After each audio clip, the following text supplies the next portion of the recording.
সুপ্রিয় দর্শক, আপনাদের প্রত্যেককে স্বাগত জানিয়ে শুরু করছি আজ রাতে রোড টু ডেমোক্রেসি গণতন্ত্রের পথে। দর্শক, শুরুতে পরিচয় করে দিচ্ছি আমাদের আজকের অতিথিদের সঙ্গে।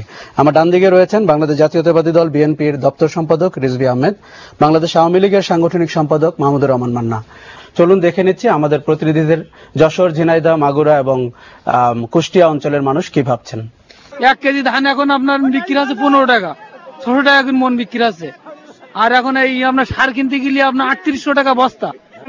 জামাত এবং বিএনপির ভোট বেশি আছে, আর মহাজোটের ভোট মাত্র ওই আওয়ামী লীগ, তাছাড়া অন্য কোনো আর তাদের সমর্থন নেই। আমরা 10 টাকা মানে বিএনপির আমলে 100 টাকার নোট নিয়ে ঘুমাইতে পারি না গাড়ির ভিতরে। দর্শক, আমরা এই মুহূর্তে দাঁড়িয়ে আছি যশোর চৌরাস্তা মোড়ে।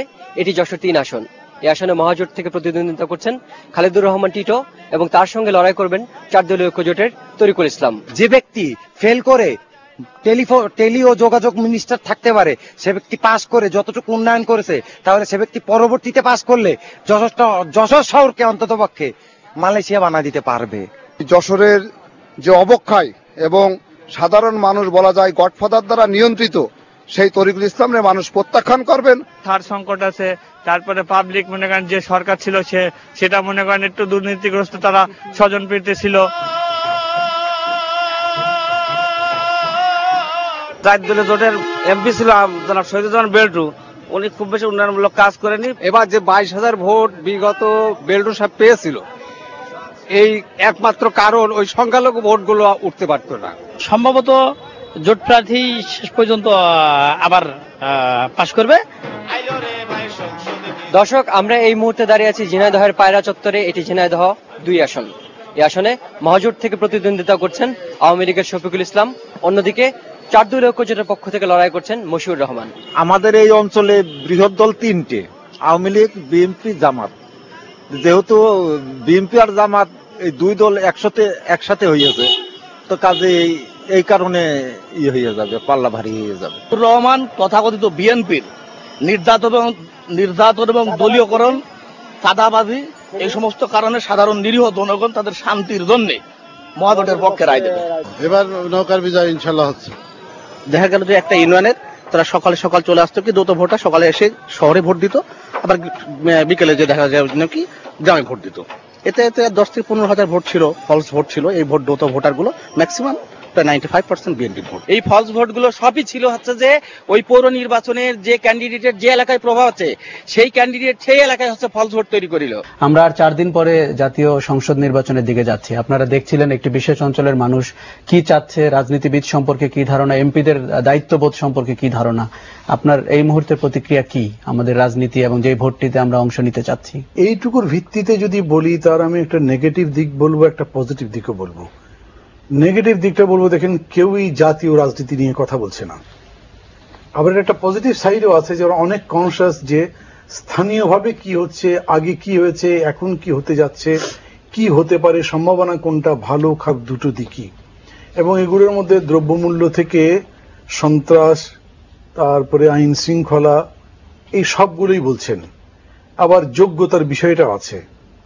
তো সেই দিকে আমার কাছে এটা মনে হয়, আমি আরো কয়েকটা অনুষ্ঠানের মধ্যে অংশ নিলাম বা ধরেন ঘরে বসে মাঝে মাঝে দেখি, তাতে এইটা আমি মনে করছি যে এই 2 বছরেই হতে পারে, অথবা আরেকটা কারণ হতে পারে এই 2 বছরে মিডিয়া, বিশেষ করে ইলেকট্রনিক মিডিয়া এত মানে ব্যাপকভাবে নিচের স্তরে পৌঁছে গেছে যে মানুষের এডুকেশনটা অনেক বেশি হয়ে গেছে, সচেতনতাটা বেশি হয়েছে। এই নির্বাচনে এগুলোর প্রভাবের ভিত্তিতে হয়তো মানুষ দেখবে। আগে যেমন কেবলমাত্র মার্কার ব্যাপার ছিল, এখন মার্কা তো আছেই, বিকজ শেষ পর্যন্ত জাতীয় সংসদের নির্বাচন মানেই হচ্ছে যে আপনি সংসদে কাকে পাঠাচ্ছেন, কারা সরকার গঠন করবে, দল বা জোট, সেটাই হবে।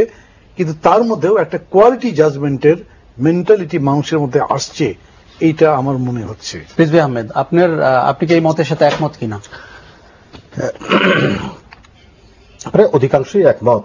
তবে যে চিত্রটি এখানে আমরা দেখলাম, সেখানে কিন্তু আমি জানি না যে টার্গেট গ্রুপ কারা ছিল এই সার্ভের, আর কি আমরা বলবো র্যান্ডম স্যাম্পলিং। আমাদের প্রতিনিধি দল ঘুরতে ঘুরতে যাদেরকে পেয়েছে, র্যান্ডম স্যাম্পলিং এও অবশ্য যদি একটা স্ট্যান্ডার্ড হয়, মানে ইন্টারঅ্যাকশন হয়, সেখান থেকেও একটা ধারণা পাওয়া যায়।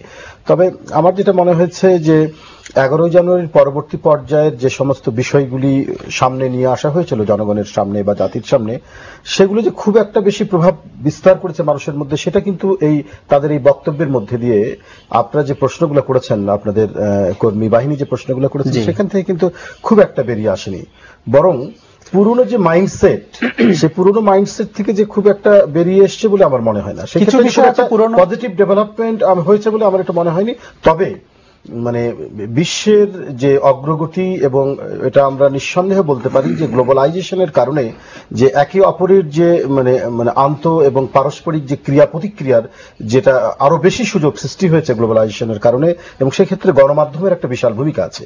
এবং সেই গণমাধ্যমের কারণে মানুষের যে এডুকেশন যেটা, এটা যে কিছু পরিমাণে বেড়েছে সেটা আমার আমি এই ব্যাপারে মানে সন্দেহাতীত।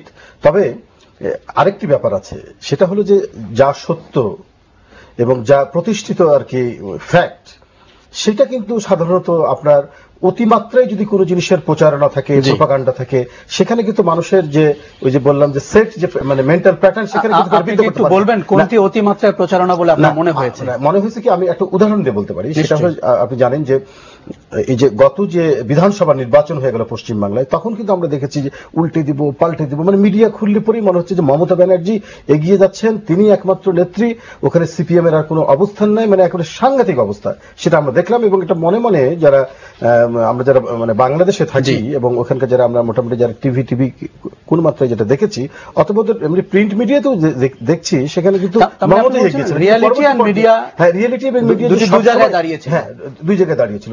সেই ক্ষেত্রে আমার মনে হয় যে একেবারে মিডিয়া যে প্রচার প্রোপাগান্ডা যেটা করেছেন, মানে আমি সবগুলো বলছি না, কতিপয় ক্ষেত্রে সেটা যে সামগ্রিকভাবে জনগণের যে চিন্তার যে জায়গা, সেই জায়গাতে খুব বেশি প্রভাব বিস্তার করেছেন বলে সেটা মনে হয় না। তবে একটা কথা আছে, যদি কোনো সত্য এবং বাস্তব ঘটনা এবং পরিবর্তনের একটা যদি ইতিবাচক যদি প্রক্রিয়া নিয়ে মিডিয়াগুলো আলাপ আলোচনা এবং সদিচ্ছা নিয়ে যদি কাজ করে থাকে, তাহলে এটা জনগণের মনের মধ্যে একটা পরিবর্তন ঘটে। আপনার জোটের বা দলের নেত্রী বারবার বলছেন যে ব্রডকাস্টিং মিডিয়া বা মিডিয়াতে আপনাদের দলের প্রচার প্রচারণা দেখানো হচ্ছে না, আপনি ওই কথাটি কি সমর্থন করছেন? এখানে আমি নিঃসন্দেহে সেটাতে আমি তো সমর্থন করবই, এবং এটা কিন্তু আমরা 2001 সালেও কিন্তু আমরা দেখেছি এই ধরনের একটা টুইস্টিং করা, ম্যানিপুলেশন করা, এই ধরনের কিন্তু হয়েছে।